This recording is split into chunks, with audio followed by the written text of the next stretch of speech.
What's going on, guys? Today's video topic is brought to you by Dwayne. He asked me to do a video and he said, talk about the Cleveland Browns. And I was a little confused about that. So I thought, what about the Cleveland Browns? He said, talk about if the future is bright for the Cleveland Browns. So I'm doing this today for Dwayne. So shout out to you, Dwayne. Thanks for today's topic. Before we get into that, I want to make a few quick announcements. This ugly watermark that you're seeing here, according to my YouTube analytics, all the money from ad revenue is going straight back into the channel. First, we're going to get rid of this ugly watermark. Then we'll probably invest in a microphone, but that will be later on down the road. So good news for that. The videos are going to be better quality here in the next couple of weeks. Next week, we'll have a mock draft coming out. Trades are going to be included. So if you want to see that and you're not subscribed yet, go ahead and punch the subscribe notification and the notification bell, so you can catch that next week. Also, I'm doing some more scouting reports coming out over the weekend. It feels like it's been forever since I've gotten to actually sit down and talk to you guys and do a video. That's partly because I got a promotion at work, but also because of the holidays. Everybody's got stuff going on, family coming from out of town and moving out of town to see family and all this other stuff. So that's why it's actually been a while. We're trying to get to 200 subs before 2018. We're about 20 away. And I've got something huge planned over the offseason, and it doesn't matter who you're a fan of. I do it for every team. The Cleveland Browns aren't even my team, but I'm doing a video for them because I cover every team all NFL-wide. My team is the Tennessee Titans, but something huge coming out over the offseason. It's not just a mock draft. It's not just a mock draft with trades. I'm taking it to the next level. I tried to do it last year, but I got a late start on it and ended up getting overwhelmed and had to shut that whole channel down. But I went from like no subs to like 350 in like a month doing it that way. So that's what that's going to be. So I'm going to announce what that is. Pro Bowl week.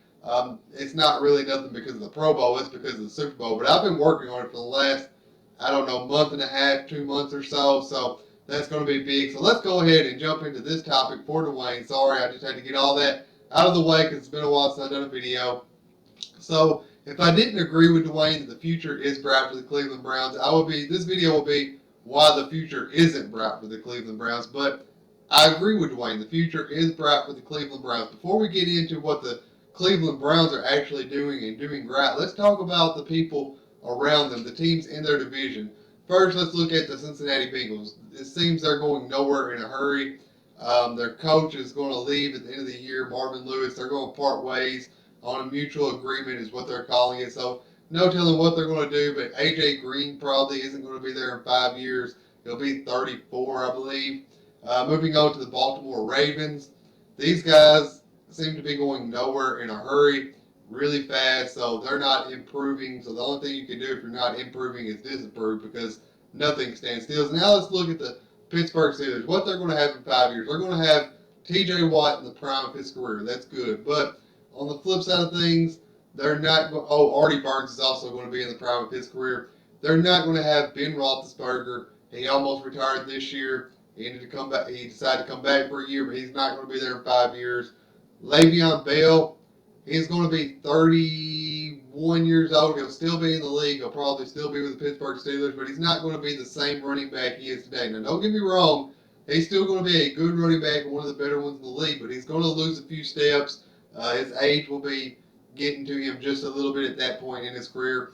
Antonio Brown, he's kind of like A.J. Green. He might be there, he might not. If he's going to be there, he's going to be 34. So possible he plays that long. Maybe he doesn't. That's up in the air. So the Pittsburgh Steelers aren't going to be as good as they are at that point in time, which leaves the Cleveland Browns who can do nothing but improve, and they can really take over the AFC North in the next 5 years. Let's look for starters at John Dorsey. I like the hire, and I'll tell you why I like the hire in just a minute, what I like about him. Let me tell you why I like how they did it first. I like how they went ahead and fired Sashi Brown, what was it, like 2 weeks ago?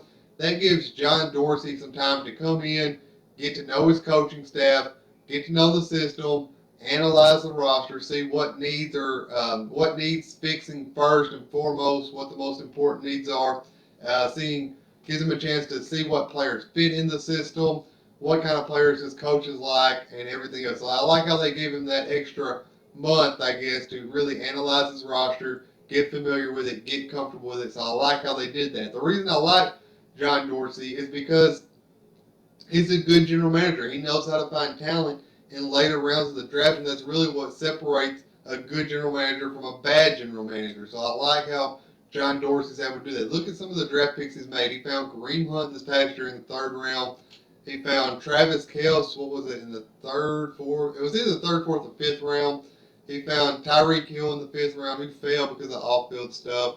And he signed Alex Smith out of free agency. He's done a lot of good things for that Kansas City roster. He can do the same thing for the Cleveland Browns roster. I have faith in him. I think he's going to do it.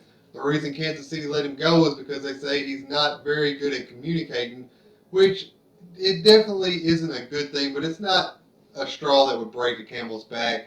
Something else had to have happened. Something that someone didn't like after it had to have happened. But just because he can't communicate very well doesn't mean he's a bad general manager. The coach can just say, hey, I've got this to say and go on. John Dorsey can say, I've got this to say and go on. Owner can do the same thing between the two.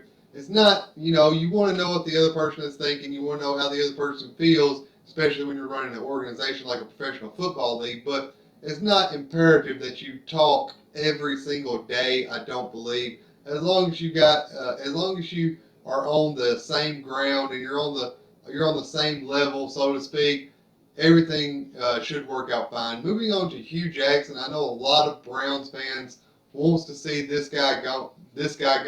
I'm sorry, it's mirrored in my camera. Wants to see him gone, but hold on a second. As a Tennessee Titans fan, I wanted Hugh Jackson back whenever Kim Wisenhunt was fired, so I did some research on him. And I really like how Hugh Jackson, what he preaches when he coaches. A lot of NFL coaches, when they get players out of college football or out of free agency, they're just bringing them in and teaching them a system. Hugh Jackson is different. He preaches fundamentals, basics, and technique, and that's something that the NFL lacks. A lot of coaches just come in and say, hey, this is my system, this is my playbook, this is your job, and learn it. You got to preach your basics and your fundamentals. I mean, yes, a guy has been doing this since he was 5 years old, all the way out throughout his football career, but 5 or 6 years later, if he's not been practicing, he's going to start making little fundamental mistakes, maybe not even that long, maybe 2 or 3 years later, he'll start making little fundamental mistakes, and that's what makes an average player good, or a good player exceptional, or a good player bad, or a exceptional player good. You got to practice those fundamental techniques, and I like how Hugh Jackson does that. He just doesn't have a lot of talent to work with right now, and that's what John Dorsey's job is. He's going to bring Hugh Jackson more talent so you guys can turn that corner. You've already got one really good, possibly elite receiver in Josh Gordon, which really impresses me how he was able to come away from, after sitting from football for 2 years, and come back and still be a good wide receiver is very impressive to me. Because even if he was staying in shape, even if he was practicing, there's a difference between being in good shape and being in football shape. And that just completely impresses me. Wait till he catches fire. Wait till he gets back into football playing shape. He is going to be a beast. Then you got a first-round pick in Corey Coleman on the other side, who is starting to come on now that Josh Gordon has come in and took a little bit of the pressure off of him. On the other side of the ball, you got some young players, you got some young talent. You got Myles Garrett, who's going to be an elite pass rusher in the league. Your front seven is pretty good with Danny Shelton, who is very underrated. Your secondary needs some help. It needs some work there, but that's okay. We can get that fixed. We can get that solved in the future. So the future is bright for the Cleveland Browns. Let's look at what your needs are. First, you definitely need a quarterback.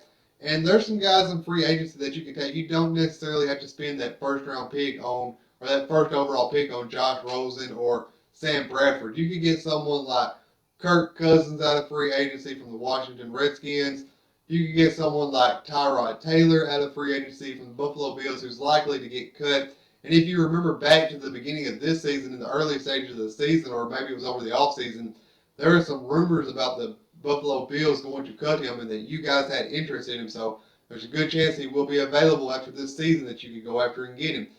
Sam Bradford, Case Keenum, both of those guys come from the Minnesota Vikings. And then even a guy that John Dorsey signed for the Kansas City Chiefs, and Alex Smith.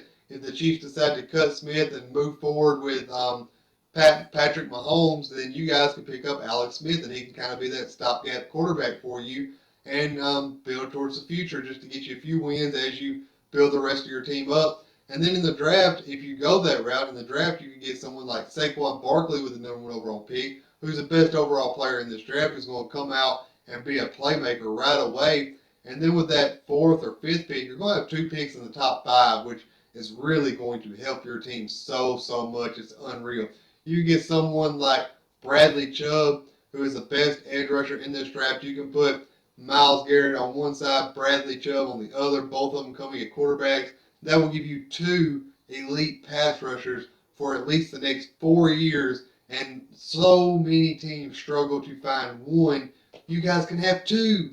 Or if you don't want to go that route and you'd rather address a need with your second first-round pick, you can go someone like Minkah Fitzpatrick, who can play anywhere in the secondary that you need him. He can play cornerback, he can play nickelback, he can play free safety, he can play strong safety, he can play single high safety, he can come down and play in the box. He's got good size, good athleticism that will really help your defense and probably move it up into maybe a top 15 defense more than likely. Or you can look at someone on the offensive side of the ball and help protect whatever running back, whatever quarterback, or whoever you got in your backfield. And you could draft someone like Quentin Nelson, the best overall offensive lineman in this tackle. You could get Joe Thomas's future replacement, someone like Connor Williams or Orlando Brown. And then after the first round, you got a lot of picks in the second round. I think you got 2 in the third round. Then you got your 4th and your 5th and your 6th round picks, the 7th, to build around these guys. And John Dorsey knows how to find that talent in the later rounds. So yes, I believe the future is bright for the Cleveland Browns. Leave me a comment. Let me know whether you agree or you disagree. Be sure to leave a like. Hit the subscribe button if you haven't yet. We have a lot of great stuff coming out in the future. I hope you guys have a great day. Hope you had a Merry Christmas and stay safe over the New Year's. Thanks for watching.